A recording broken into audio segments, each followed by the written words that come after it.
Hello and welcome to this first module, first lecture on of successful business management requirements in this course on pre-MBA for undergraduates. Undergraduates, whether you are a student or a working professional or a business person. So, what are we going to do in this section is to teach you what is required to manage a business unit successfully. And we are going to do three things in this section in three lectures. One, we will talk about what is a business unit. Then we will define how is the success of a business unit defined. We will talk about that. And finally, we will talk about what determines the success of a business unit. So these are the three things that we'll cover in this section. So let's get on with this lecture with defining for a common understanding of what is a business unit, right? Wonderful. So, what do you think is a business unit? Any thoughts that you have? What is your understanding of business unit? If you will be able to write it down on a piece of paper or articulate in your mind, then we can go forward and tally with what I would define as a business unit, right? So, a business unit is a part of an enterprise. Enterprise is a bigger company. It has multiple business units. It could be an Indian company. It could be a multinational. It could be a global company having regional offices, regional business units, and within them, country-wise business units. And the characteristic of a business unit is that it has departments, typically marketing, finance, sales, production, supply chain, etc., etc. And within departments, it has teams. And in the teams, one of you would be sitting, if you are working in a company like this, you would be one person sitting in a team in a particular department. Whether you are heading the department, you are heading a team, or you are working in a team, or you are heading the business. So you could be one of them. And if you are a business person, you would be the head of this business unit. And if you are a working professional and if you are a student, you still would be learning about this. So this is how we define a business unit. Now, there is also a word that is used is strategic business unit. So let's look at what is a strategic business unit or SBU. It's an independently managed division of a large organization. I'm going to go through an example of a company called Chris. Now, Chris is a large organization. It has we did some consulting work from them in 2012-13, about 10 years back. So this organization is multiple divisions. It's a company about 240 crores based in Mumbai, and it is in the business of supplying flexible packaging, and it supplies flexible packaging in the areas of laminates, in terms of other kinds of things. So it has multiple divisions and it is a large organization. It has its own vision, mission and objectives. So SBU has a independent part of the large organization with its own vision, mission, vision and objectives. This division is responsible for managing its own strategy. So it has its own strategy and a bottom line, final bottom line, which is the net profit. And in some cases, it is operated as a completely separate business, right? It might have its own HR finance as well. In some cases, SBUs have teams within an organization that share their operational and administrative functions. So you might have shared responsibility with other divisions as well. So that's how we define a strategic business unit in a nutshell. So let's look at some of the words here that and come to some common understanding of on the word that strikes out first is the mission, vision, and objectives. So what are vision, mission, and objectives? Any thoughts? Okay, let's look at the mission. This mission defines the long-term future, or it's a dream of what you want your organization to be. So it defines where you want to be X number of years. X could be 3, 5, or 10. And in a way, this defines what you want the company to achieve. Uh, as I said, for a frame of 5 to 10 years or even longer. It essentially envisions what is the future of the company and what would it would look like, and incorporates or tries to make that happen via the strategies that we will talk about. What would be a good vision statement? It should be motivational. It should inspire the reader. And that's the primary purpose of vision. Vision unifies, motivates, inspires the team to achieve the vision, right? It is always future based. I mean, you can't have a vision about the past, can you? So it is future. What is it that you want to become in next 5 years, 10 years? The typical question for vision is, how do you see your company being in next 5 to 10 years? It must be a reflection of your company's values and your culture. And obviously, it should be aimed at positive growth, because why would you set up a vision to remain stagnant or negative growth? And it defines your company's future and your not so much reason for existence. Reason for existence is actually a part of the mission, but it tells you an aspirational. So vision is an aspirational statement. Let's look at an example of IKEA. The vision statements are very small, very one-liner, and IKEA defines its vision as to create better life for everyday life for many people. So that's how it defines its vision. Now, this is a short, precise, inspirational statement that clearly guides the company towards its future. Let's look at the mission then. Now, mission is like a roadmap and how to achieve the goals that you want to set in your vision statement.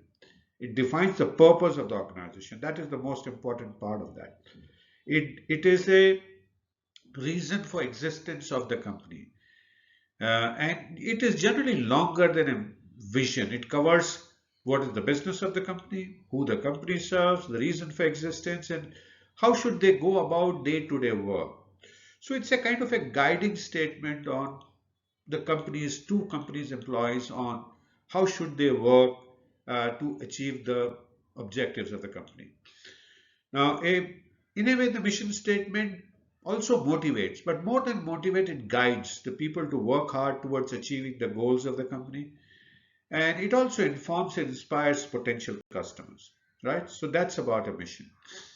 Let's look at a good example of a mission. So Apple's mission, as you see here, is it says that Apple designs Macs, the best personal computers in the world, along with OS NX, iLife, iWork, and professional software. It leads the digital music revolution. With its iPods and iTunes online stores. Apple has reinvented the mobile phones with its revolutionary iPhone and app stores, and has defined the future of mobile media and computing devices with iPad. So that's the mission statement. So it guides what the business is of the company, as you see here. What does it do and how does it do that? A very quick, broad statement of that. Let's look at objectives. Now, what are objectives? Now, the objectives are something that the business organization wants to achieve or accomplish over the specified period of time. So, what does it want to achieve? And you could say, isn't that a vision or mission? Sure enough, and we will clarify to you quickly. The business objective is the purpose or reason for which the business exists and operates. And the objectives could be to earn profit for its growth and development, to provide quality goods to its customer, to protect the environment, etc. And there can be many business objectives. That brings to the question which you will have in your minds is, how are mission, vision, and objects related? Aren't they the same things? Some of them, like, isn't the mission and objective same? Isn't the vision and mission the same? Etc. etc. So I have a very interesting take on how they are related, and this is completely our own. So let's start with the objectives. A business will have many objectives: a sales growth, volumes, market share, profit, liquidity, as you will see around. So business will have many objectives, can have.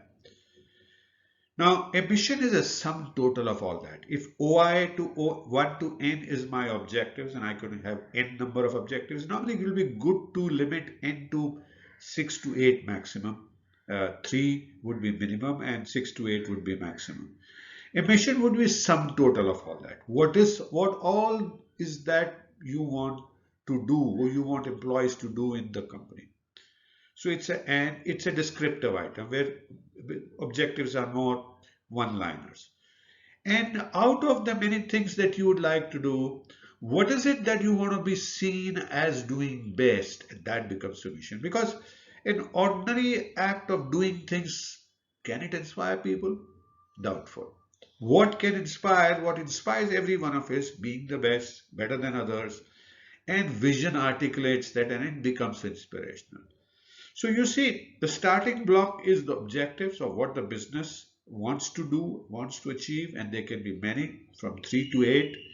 And mission is a sum total to guide the people, the employees of the company. And vision is one of the things that you would like to do out of them or even out of them that will inspire people to work and give their the best. Another word that you see in this definition of strategic business unit is the strategy. So what is a strategy? What do you think is a strategy? A strategy, very well illustrated as you see in this chart, is something that you do that takes you from your today, where you are, to your destination, your vision. So you have a vision, and then you have a mission, a north star of what all would you do, and then you have something that you want to achieve as best possible. So it's a things, a guiding things, a guide map, guiding road map, and very broad milestones of what would you do to move from today to the destination, the vision. And normally that vision we said is 3 to 5 years to 10 years. And this strategy maps over those 3 to 5 to 10 years time. Milestones are annual in nature. Roadmap is very directional and it is not very, let's say, tactical or to-do kind of a thing. It's a very directional thing. What would you do over a period of time to achieve that vision that you have, right? Now, in our example of this company called Chris, they were at this point of time when we started consulting about, let's say, 100 crores, right? And their one of the vision was to become about 240 crore and be listed on stock exchange in India. So that was the kind of a vision. And to do that, they said we will produce quality, flexible packaging materials, supplies to customers at reasonable prices, produce them at cost-effective cost, and in that keeping care of people, and that's how we will achieve that vision. And they had certain values and behaviors. Now the question is, how would they reach from 200 crore private limited company to becoming a 240 crore public listed company? And for that they needed to have a strategy, and their strategy would answer questions like we will see later on. There will be some areas of questions that you need to answer that will make that 100 crore to 240 crore dream possible. So having looked at what is a business unit, what do we do next? So in the next lecture, we will look at what defines the success of business unit. How do you kind of determine whether a business unit is successful or not successful, and what are your measures of success is the theme of the next lecture. So thank you so much for watching this first lecture of this module on successful business management requirement in this course on pre-MBA for undergraduates. I hope you're beginning to learn interesting new things, beginning to enjoy, and I do look forward to see you again in the next lecture.